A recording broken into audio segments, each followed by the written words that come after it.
Your car says a lot about you. The make, the model, the dent on the rear bumper that's been there since the second Obama term. But none of that, and I mean absolutely none of it, exposes a man's soul quite like the way he uses his horn. Think about it for a second. The horn is the only part of your car that actually talks. It's a single button wired straight into your nervous system. No filter, no delay, no little voice in your head going, hey, maybe don't. Just pure, raw, unedited instinct fired directly into traffic at the speed of feeling. You can lie on a first date. You can lie on your taxes. You can tell your wife the Corvette was basically free. But you cannot lie with your horn. The instant your thumb touches that pad, the real you comes out. And buddy, it is rarely the version you'd put on a resume. So today we're running the test. Every honk has a profile. Every profile has a guy. And somewhere in the next few minutes, you are going to see yourself. You'll laugh, you'll deny it, you'll feel personally attacked, and then you'll quietly admit it in the comments. Let's get into it. First up, the green light sniper. This is the guy who honks the exact moment the light turns green. And when I say the exact moment, I'm not exaggerating. We're talking zero point 0.2 seconds. The light hasn't even finished changing. The yellow is still warm, and already he's leaning on that horn like the car in front of him just personally insulted his mother. You know this man. He drives a Civic with a phone mount the size of a small television, and he treats every red light like the start of the Daytona 500. The second that green flickers, his entire identity is on the line.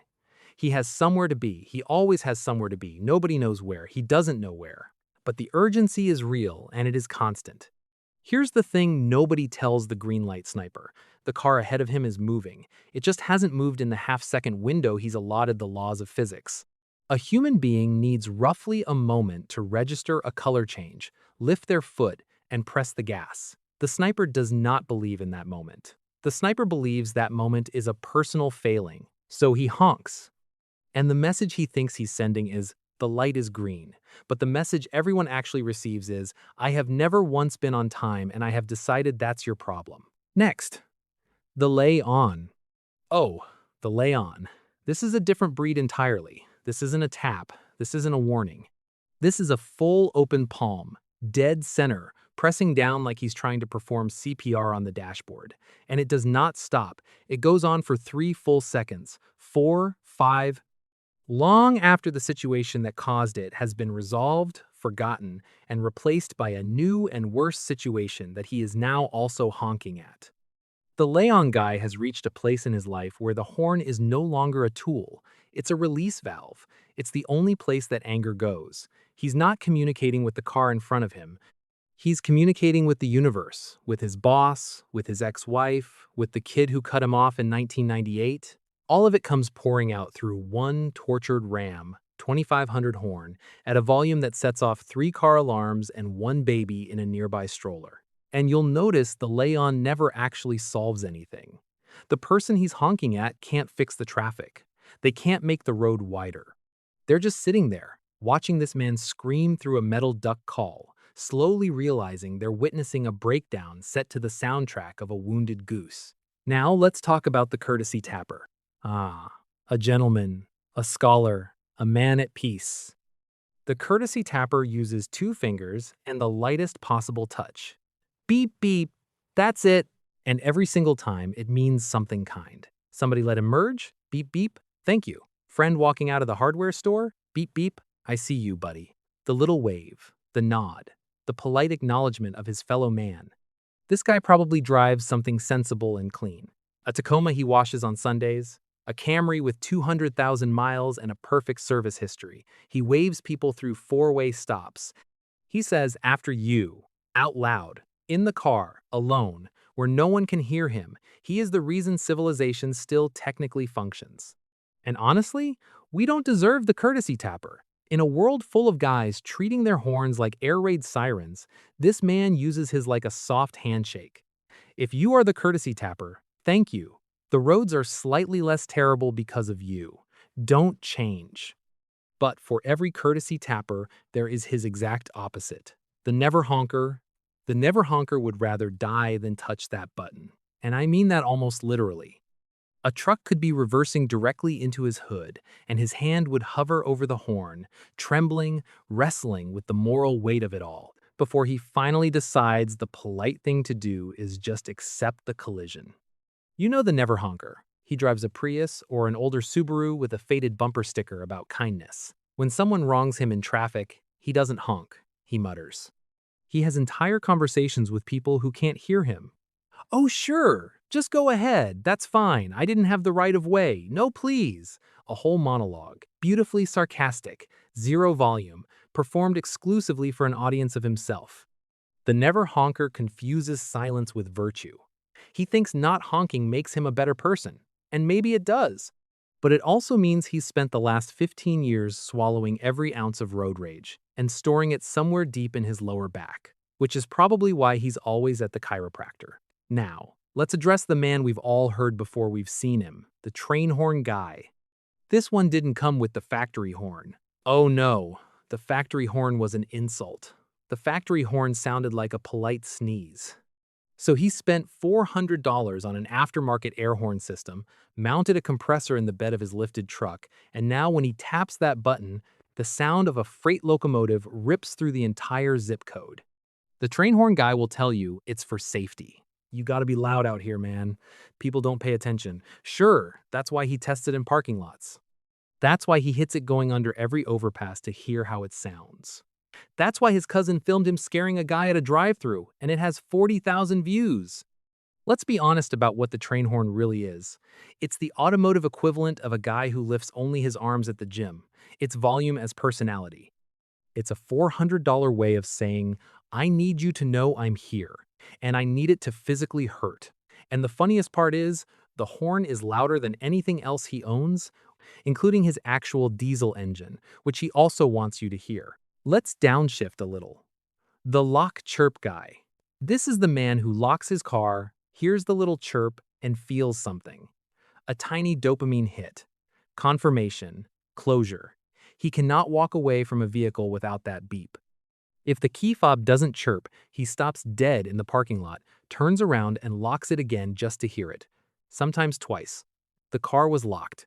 He knows it was locked, but he needs the auditory receipt.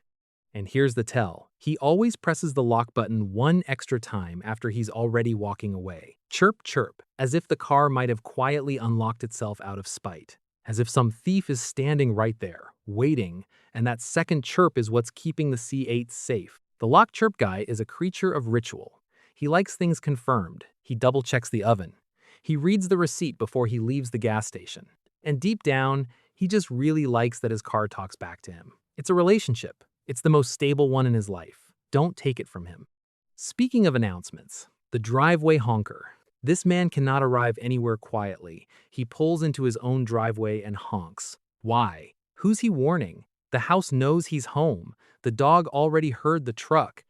But no, he hits the horn anyway, a little I'm here, like he's a returning war hero and not a guy who left 40 minutes ago to get one thing from the store and came back with the wrong thing. You see this most when he's picking someone up. Does he go to the door? Does he send a text? Does he do any of the dozen things a normal human would do? No, he sits in the driveway and honks. And honks. And honks. He's communicating with the entire neighborhood now. Everyone within 3 houses knows that Steve is ready to leave and Karen is taking too long. It's a community event. The driveway honker genuinely believes the horn is a doorbell that travels.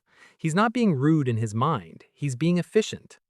Why waste energy walking up a path when you have a perfectly good air horn bolted to your steering wheel, and somewhere inside that house, a teenager is dying of embarrassment? And honestly, fair enough. Now we get to the one nobody admits to, the panic honker. This is the guy whose horn goes off entirely by accident, powered purely by terror. Something happens fast. A car swerves, a deer appears, a plastic bag blows across the road. And the panic honker's body does 3 things at once. He slams the brake, he yells a word he didn't mean to say, and his hands grip the wheel so hard that the horn goes off as a side effect. The honk doesn't help. It never helps. By the time it sounds, the danger is already over. The deer is gone, the bag is gone. He's just sitting there in a fully stopped car, heart hammering, having loudly honked at nothing, while the guy behind him wonders what on earth that was about. The panic honker is not in control of his horn. The horn is in control of him. It's a panic button he didn't choose to press. And the worst part is the aftermath, because now he has to drive away pretending that was intentional, pretending he meant to do that, sitting up a little straighter, adjusting the mirror, as if anyone watching believes for 1 second that he had a plan. And then finally, the one with a secret, the tunnel honker. He'll deny it. He'll deny it to your face. But every man who has ever driven a loud car through a parking garage or a tunnel has, at least once, hit the horn just to hear it echo, just to feel something. Window down, a little honk, and that beautiful sound bouncing off the concrete like the whole structure was built to complement his Mustang. The tunnel honker is normally a totally reasonable driver, courteous, even. But put him in an enclosed space with good acoustics, and a primal switch flips. He becomes a child, a 9-year-old discovering that yelling in a stairwell is fun. He'll glance in the mirror first, to make sure nobody's watching, and then beep, the echo rolls, and for one glorious moment, he is the most powerful man alive. It's the purest honk there is, honestly. No anger, no message, no reason at all. Just a grown adult enjoying the way a noise sounds in a big concrete box. We should all be so free. Oh, and one more. We can't forget the recognizer. This is the guy who spots someone he knows from across 4 lanes of traffic and lays into the horn to say hi. The problem is, he's wrong about half the time. He sees a guy with a similar haircut driving a similar truck, and his brain goes, "That's Dave." And before any part of him stops to confirm whether it is, in fact, Dave, he's already honking and waving like they're long-lost brothers reuniting at an airport. And then the window rolls down, and it's not Dave. It was never Dave. It's a complete stranger who is now waving back out of pure confusion, 2 grown men locked in a friendship that neither of them agreed to, both pretending this is normal until the light turns green and saves them. The recognizer drives off absolutely certain he just saw Dave. And somewhere across town, the real Dave is sitting in his driveway, wondering why nobody ever honks at him. The recognizer's whole deal is enthusiasm running about a half-second ahead of accuracy. He's a warm guy. He wants to connect. He just flatly refuses to confirm a single detail before committing all the way. He's the same man who shouts your name across a crowded hardware store, and it turns out to be a stranger named Gary. No regrets, though. He'd do it again. So there it is. The full lineup. The sniper, the lay-on, the gentle courtesy tapper, the suffering never honker, the locomotive enthusiast, the lock chirp ritualist, the driveway announcer, the accidental panic honker, the quiet little weirdo in the tunnel, and the recognizer who's still looking for Dave. And here's the uncomfortable truth I promised you at the start. You're not just one of these. You're a couple of them.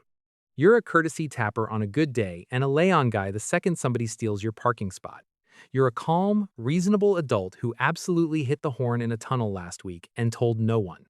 The horn doesn't show you who you want to be. It shows you who you actually are the moment you stop thinking about it. So the only question left is the honest one. Which one are you? Don't lie. Your passengers already know. Drop it in the comments, tell me which honker you are, and be specific, because we both know you've got a story. And if you saw Buddy in this video, you already know exactly who needs to watch it next.